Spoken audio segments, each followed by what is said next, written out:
Good morning, everybody. We are going to talk about a class of stretches that are going to help prevent injury as you play your instrument, and also can help in several other ways. So for string players, we want to stretch out mostly our shoulders and our arms, wrists, so that we prevent carpal tunnel, we prevent rotator cuff strain. For wind players, we do a lot of stretching that involves the areas around the rib cage to get those muscles ready to go for moving air in and out of your instrument. So we're going to go through several. And these are good stretches to do just in general, regardless whether you play wind, strings, or percussion. So I encourage you to do these with me as a daily warm-up. And I will try to keep this video to 10 minutes so that it doesn't take up too much of your time. So here we go. The first stretch that I want you to do is I want you to put your right hand up in front of you with your palm flat out. You need to have your elbow locked, and then you are going to pull with your left hand your fingers back like this and hold it. You should feel tension here in the carpal tunnel. And while you do these stretches, it's very important that you keep your posture, that you breathe slow and even, and that you don't bounce the stretch. Bouncing stretches can actually lead to tendon damage or ligament damage. And you want to hold this stretch for a good 30 to 40 seconds so that your muscle gives into the stretch. And some of these I won't do for the full 30 to 40 seconds on screen, just because we're repeating sides, but you can pause the video and do the stretch for the full 40 seconds on your own. And whenever you do a stretch, I want you to shake it out immediately afterwards. We're going to switch and do the other side the same way. Locked elbow, pulling the fingers back. Those of you who are double jointed, your fingers may end up going back close to your arm. Get some tension there. Okay, when you're done with that one, shake it out. We're going to do the same exercise now with your arm turned with your fingers pointed out, and this stretches a slightly different part of your carpal tunnel, also important. For those of us now who are spending hours a day on the computer, these carpal tunnel type stretches are going to be really important, because I already feel after a month that my wrists are tight, and I'm trying to combat that so I don't eventually have to have surgery.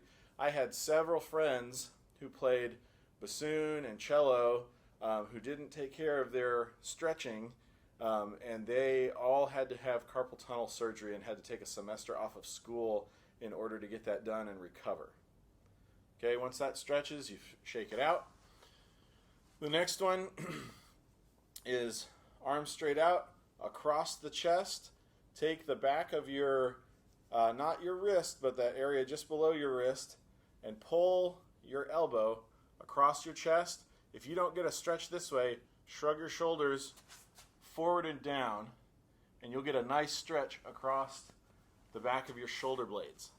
This is one of my favorite stretches. It feels so good. And you can tilt your head back just a little bit to increase the stretch. And you'll hold that for 30 or 40 seconds. Switch. Do the other side. That's a good stretch.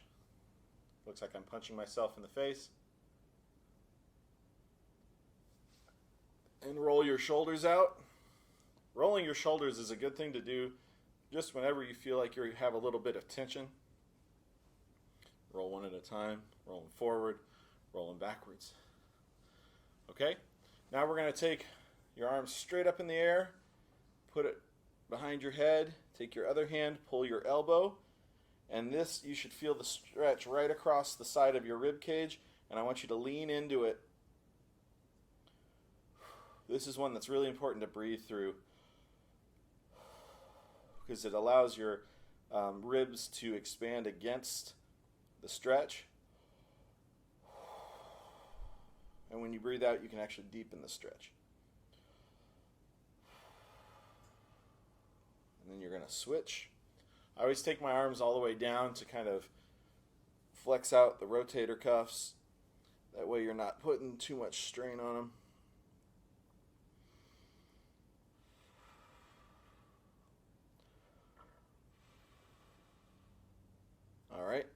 Once you've done all of those for 30 or 40 seconds, I want you to take your right arm, I want you to put it up at a right angle, and then you're going to take your thumb and you're going to come right here and feel the gap between your two bones, and then you're going to make small circles,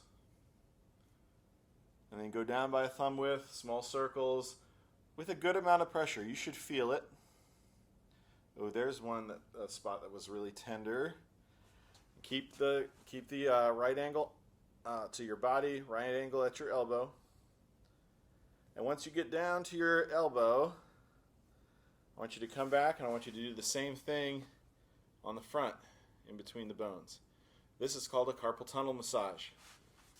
And it's going to loosen up these tendons and this muscle group that's in between your bones that usually gets stressed when you're on the computer and you have an angle here and it's rubbing that muscle up and down in between the ends of your bones there.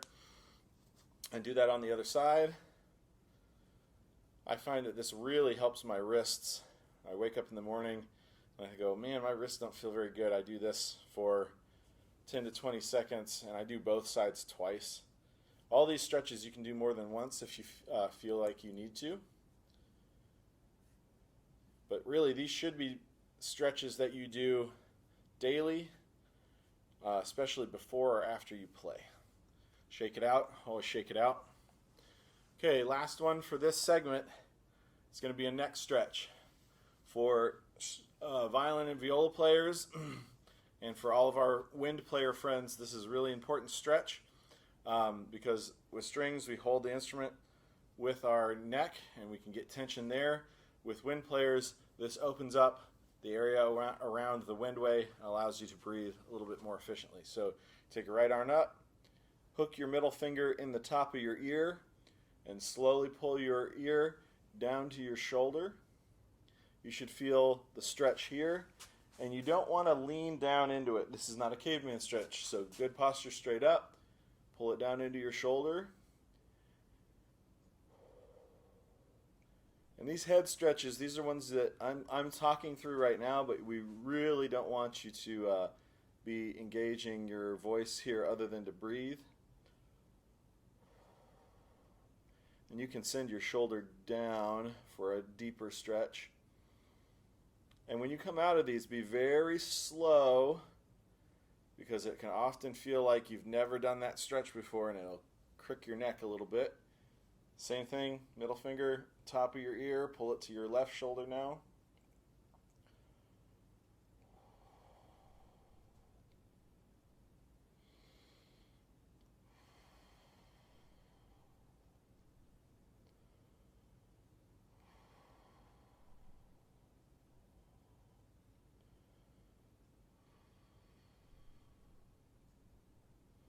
Okay, very slowly release. Now, last two here, we're going to go down. So both hands, you're going to grab the base of your skull and pull your chin to your chest bone.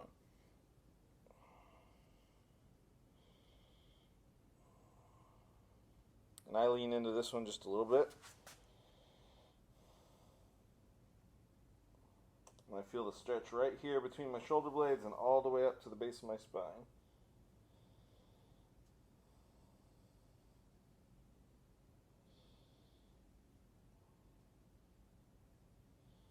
Slowly come out of that one. Last one here. Take 2 fingers on each hand and find the rails of your jaw. You don't want to be inside where you're poking up at the underside of your tongue. Rails of your jaw here. Push your head back. Oh, I could feel 3 little pops there.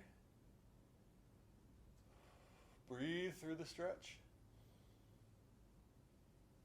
And when you come out of that one, very slowly rotate your head back and forth, very slowly. So these stretches were adapted from ones I learned from my college professor, Dr. Boo, who learned them from his college professor, Sam Palafian, who was the author of the thing called the Breathing Gym, which was a strategy for brass players to get better breath. But I have found that they work across the board. Have a great day.